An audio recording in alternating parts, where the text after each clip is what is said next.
Welcome to Northern Shock Supply, where we specialize in tools and restoration of vintage Fox and ACT snowmobile shocks. So first, the mandatory safety talk. We want to be fully aware that these are high pressure nitrogen charged units, anywhere up to 300 psi. So if you're not comfortable with that, be forewarned or take appropriate precautions when you're dealing with these. And don't forget the most important part, the safety glasses. Okay, so today we're going to do the full restoration. We got a set of extra 12 shocks out of a Polaris. Not 100% sure of the year, but this is something typical that would be on your sled or my sled after years of towing behind the ever-present salt spray. The inevitable happens. So we'll just take a look at the shocks first, see what we got.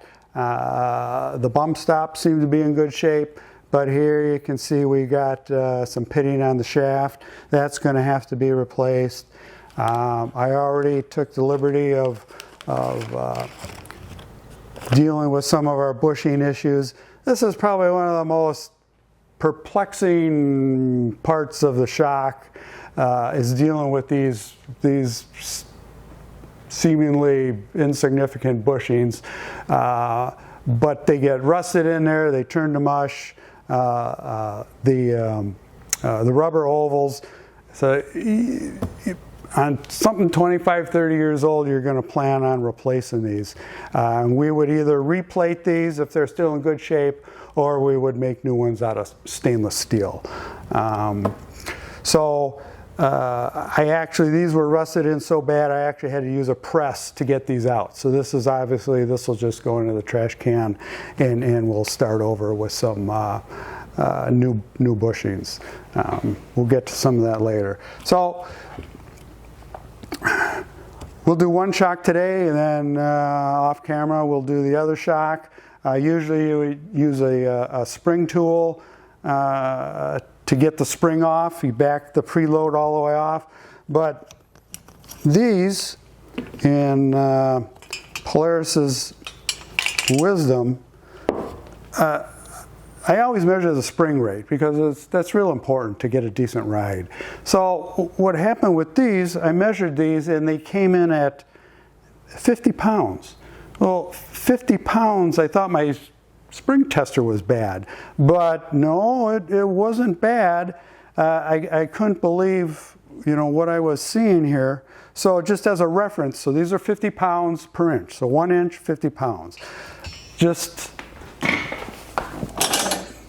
Here's an extra 10 spring that almost, the same application, IFS application. These are 115 pounds, okay? This is probably good enough for a 120 ZR or something, a kid's sled or something. So I don't know what Polaris was thinking on this, but these are garbage. We'll replace these. They have no business being on a snowmobile, and we'll just move forward from there. One final comment on the bushings. Just when we're making these, or if you want to try to source these yourself, every Fox, every ACT shock, this eyelet width is 0.700. This eyelid width is 0.700. So you would think there'd be, it's kind of like oil filters. Nobody understands why there's 50 oil filters. But there's probably a dozen different widths of the sleeves. This is the sleeve. This is the bushing. There's probably a dozen different widths of these, so it can get rather confusing. On these, the base on this extra 12 measured 1.410. I have another set that I just did measured 1.340. So it's one of those mysteries why there needs to be so many sizes, but we'll just have to deal with it because that's what we're given. So. Okay, well, let's go ahead and get started. So we're gonna first got to get the air out. A lot of you, there's going to be a lot of old timers that watch this that are very familiar with this process. Some of the other, new fellows that come along, it might be a little more informative. But so this is what the theory is right now. We have no idea what's going on inside this shock right now. So somewhere in here is a floating piston that separates the high pressure gas from the oil. So in theory, we'll take out our screw. Then we want to bleed that air off, and we'll just do that with a needle. I dip it in oil, and I put it in a little tub here because I've learned from prior experience that if the seal leaks, this sprays all over and it's not that much fun to clean up. So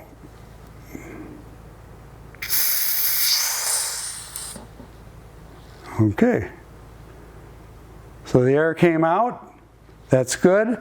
The only other thing to check at this point now is that when we push this in, it should not, when you push the shaft in, it should not come back up. That means that all the pressure is released. If that O-ring seal leaks and the pressure goes from this side to that side, this can be empty, but there can still be pressure in here. So that's part of the reason why you want to wear safety glasses. So we're ready to go on to the next step. Okay, we're ready to take things apart. 1 inch.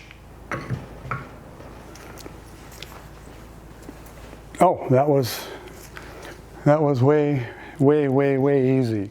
That usually doesn't happen. So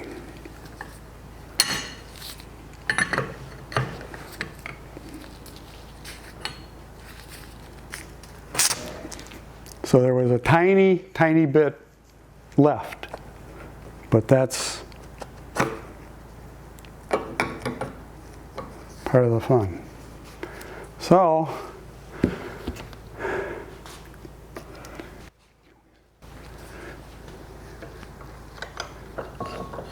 we'll take a look to see what the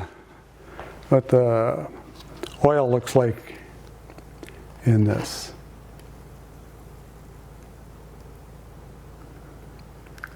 So that's actually, compared to most, that's a 8 out of 10. That's actually not too bad. So this is a pretty clean used shock inside. Okay, now we're ready to take the base off. 1.625 body clamp.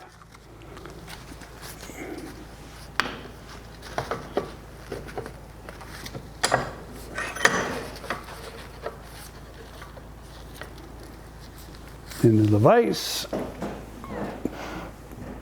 Now we've made our own tool for this. Everybody can use your pipe wrench or crescent wrench or whatever, but this. Oh, and again, that's usually doesn't happen. So way easy. So now this floating piston is way too low. That's way on the bottom. So that wasn't set properly. So and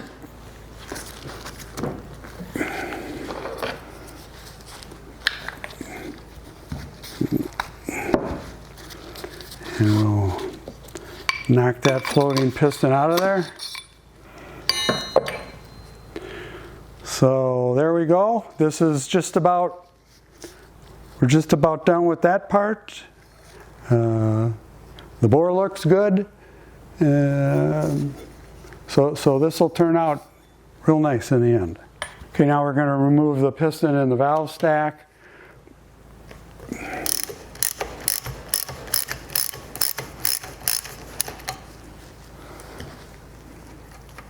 And because we're changing the spring rate so significantly, we might have to look at the rebound, some of the shims that are on the valve stack here. We might have to bump that up. I'll take a look at that, and we'll see what that looks like. And then we'll pull the seal head off. Okay, now we'll remove the eyelet. Eyelets are red Loctited on, so we're going to heat that up and melt it off from the inside.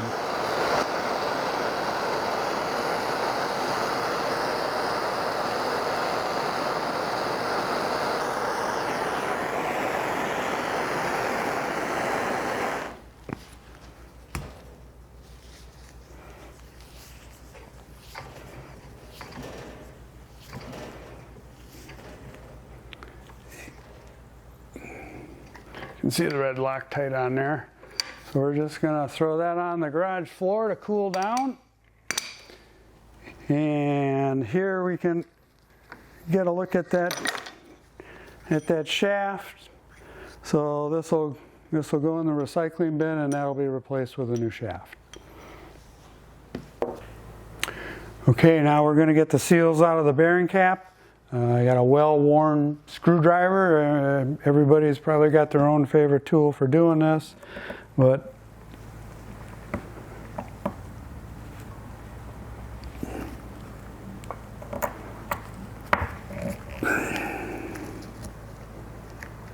so there's the ice scraper.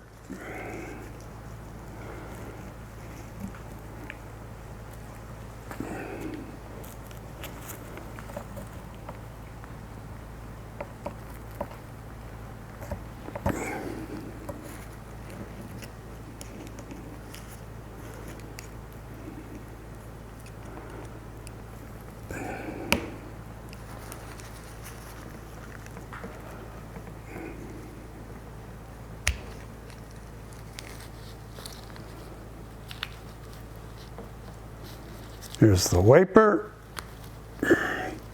Now for the final main O-ring.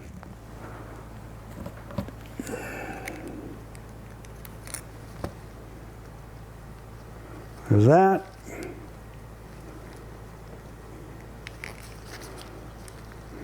Take that off. Okay, so now we've got the bearing cap, the eyelet. We'll clean the threads out of that. We got the base, and I'll take the circle clip off of that and remove the rest of the decal. So those parts will be going out to our business associate that does the sandblasting and vapor honing, and we'll get those plated. And part 2 will be reassembly, and wrap this up.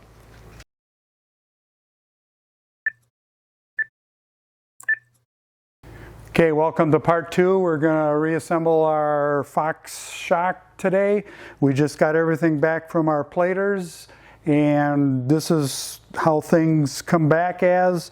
I already installed the circle clip on the body. It's been painted white. The aluminum parts have been, as mentioned before, vapor honed, and those have also been clear coated. And then we plated the eyelet. So we should be ready to start putting things back together now. Okay, well, as we saw last time, our shafts were bad, so we pulled a new one out of stock. Last count, I think we're up to 44, 45 different shaft lengths. So pretty much any Fox or ACT, we should have that covered. So we're going to go ahead and start. Get the eyelet back on there.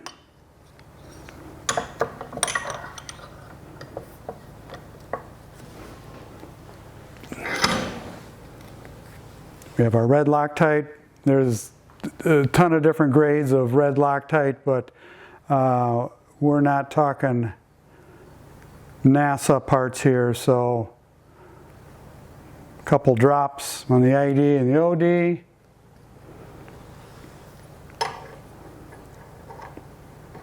Spin that on.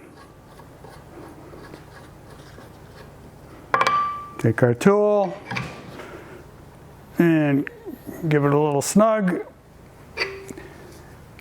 And that's it for the shock eyelet. Okay, let's go ahead and reassemble the seals in our main cap. So I just want to talk a little bit about that. So there's an Allen screw on the top. It's preventing for so you bleed the oil. Well, that's all fine and dandy. This one's seized in there, so it started to bend my Allen wrench. So I just plan B was I milled a small slot to get rid of the some of the threads, and it'll bleed out through that. So of course you don't need any of those. You just got to go a little slower, but it's just another method of bleeding what's left when you go to fill it up. So we'll start with the main seal, main 1/2 inch seal.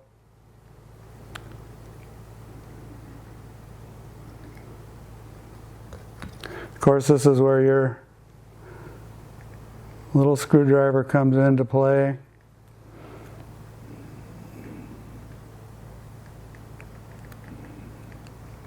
Just takes a little work back and forth.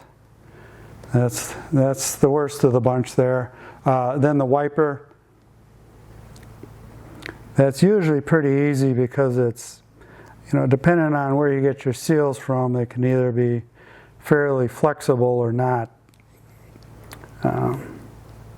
So that just popped in there. Then the ice scraper. This takes a little work around because obviously these are going to be a little stiffer.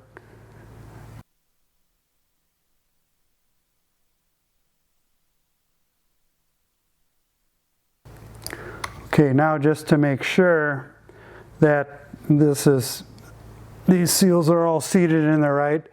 You can use an old shaft, but I made a Delrin stick for this, just a few thousand smaller, and I just run it through to make sure that everything's centered and the seals are where they're supposed to be. So just one other thing that you're aware of. There are two sizes of O-rings that Fox decided to put on these caps. The most common one is a .103. Every now and then, I don't know, maybe 10% of them, you'll see with a thicker one, a .139. Just be aware of that. They're not interchangeable. And pop that on. So now we're ready to put our seal head on the shaft. Take your oil. And I give all the seals a good coating. You'll need a seal protector for this. That just slides on like that. I just give this a spin, and that's that. Seal head's on. So now if you have this is a kind of a handy way to hold your valve stack when you're working on the shock. Just take an old shock shaft and cut it off and while you're working on things. Into there. Back to that. So we're all set there. I'll just put this in the vise real quick, tighten up our nut, and we'll go on to filling up the shock next. Okay, we're going to put the floating piston in. Now you want to put the floating piston in from the bottom because there's no internal threads. You don't want to scarf up that O-ring if you don't have to. Threads here, no threads on the ID here. So just coat your cylinder with a good layer of oil. Same thing on the piston. And of course, it hollow end goes up. You want You want to make room for the nut.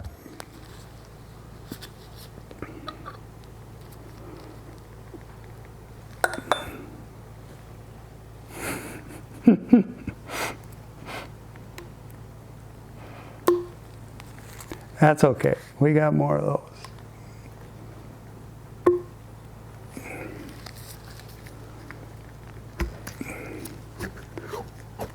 Okay, floating pistons in. We'll take a break and clean up, and we'll set that floating piston to the correct depth. Okay, everybody, there's probably 5 different ways to set the depth on these things, but sooner or later you're going to come across a shock that you don't know where it's from, or it's, you got it at a swap meet, you don't know what sled it fits, whatever. So you're going to have to figure out a way to set the floating piston depth. A lot of these you can look on the web, and there'll be a chart, and you measure the depth with a ruler or whatever. And so we've developed some fixtures that all you do is what it does. It takes into account the compression of the bump stop. So when the bump stop's completely compressed under, you're coming off a 10-foot jump, you want to take that when the shock is completely bottomed out. You want to make sure the piston doesn't run into the floating piston. So we have our spacer that we've figured out.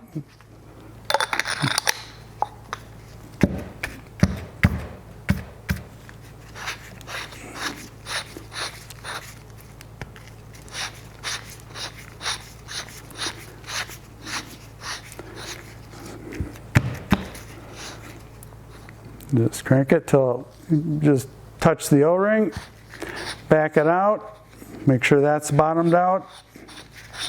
You can't have the cap on here because the air has to vent. So, but remember when we took this thing apart, the floating piston was flush with the bottom. Well, here you can see that we're down about an inch in there now. So there was something funny the way it was set before. So right now, floating piston is set, and we're gonna put the cap on. Okay, just screw the clamp on. I like to say reassembly is the reverse of disassembly. It doesn't have to be gorilla strength or anything. Then we'll put in our air valve, and just a touch of oil on there so the O-ring's got something to slide on.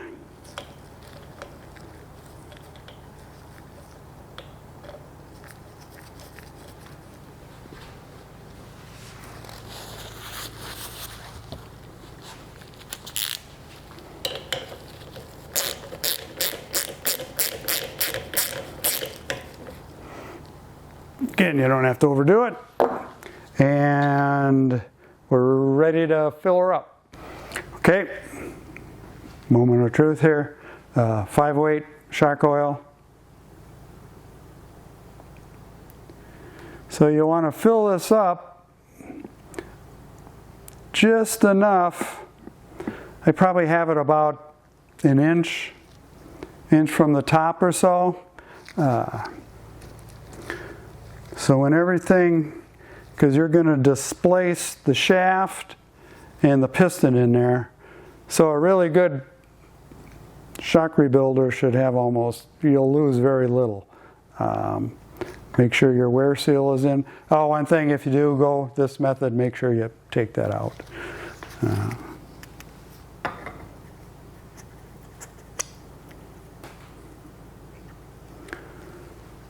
And at this point, there's going to be air in the valve stack and in the piston, so you just take your mallet and you'll be able to see when the bubbles stop coming.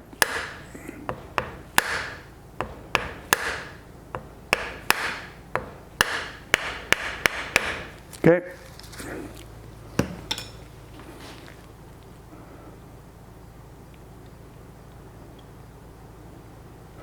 Okay, so I put a little too much in there. So this is where, so there you can see it's leaking out of my slot that I cut.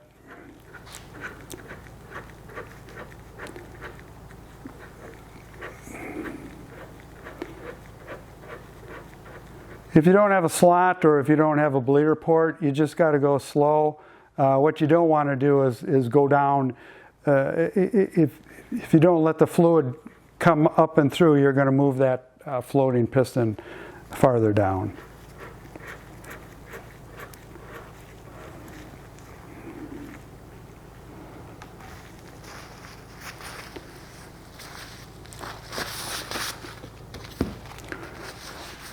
So it doesn't take a Herculean effort to tighten this one either.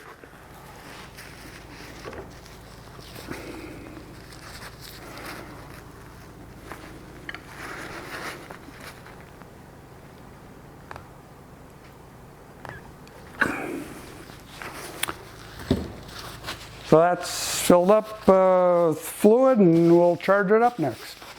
Okay, everybody's got their own flavor for needles. You look on the internet and you'll come up with 100 different variations. I'm not going to get into what's better or worse, but this is our setup: nitrogen tank with a lever. Dip the needle in fluid.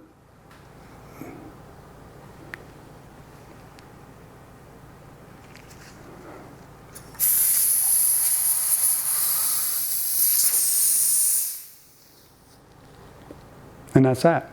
Okay, that's the finisher off here with the fun part, putting on the sticker. I like to align the sticker square with the base. I just previously went in and washed this off with some Dawn. You want to get rid of all the oil before you do that. And 1/8 inch from the top. Wrap it around. There we got ourselves a sticker. Now we also put in our screw on the air valve. Make sure you they don't come with these little tiny O-rings, but you want to use that for 2 reasons. One, if there is any leak through the air valve, it helps seal that. And 2, in 20 years, you can actually get it apart again. They tend to get locked on there pretty tight. So that's that. So now, just about done. We'll pop the spring on, and that'll wrap this up. Okay, we talked about in Polaris's wisdom, they gave you a 50-pound spring. I found this is a 115-pound spring for the first 3 inches. It's progressive, so I'm not 100% sure what it is after that. But at least this gives you a fighting chance of holding the snowmobile up. As I said, there's no business having a 50-pound spring on a snowmobile. So, and of course, this had those aluminum threaded adjusters, so all that had to go because I couldn't find that was a 12-inch spring. This is an 11-inch spring. That 12-inch spring had 2 different diameters, from the base to the top. So all this requires some adapting here. So we'll put our base color on. I had to make a Delrin spacer to make up for that 1-inch difference. And since we're not going to have any preload adjustment, I set it for about 1/2 inch or 3/4 of an inch. And that should be good. If you need more than that, you shouldn't be riding an extra 12 sled anyway. So there's.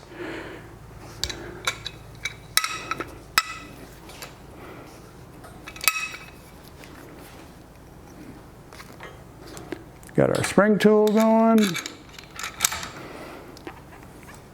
So here's I turn it 90 degrees so it's square with my vise, but you get the idea.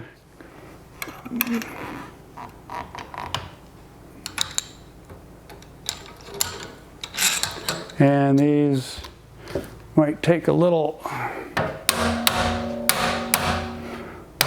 tap, get it in there, square this up again, and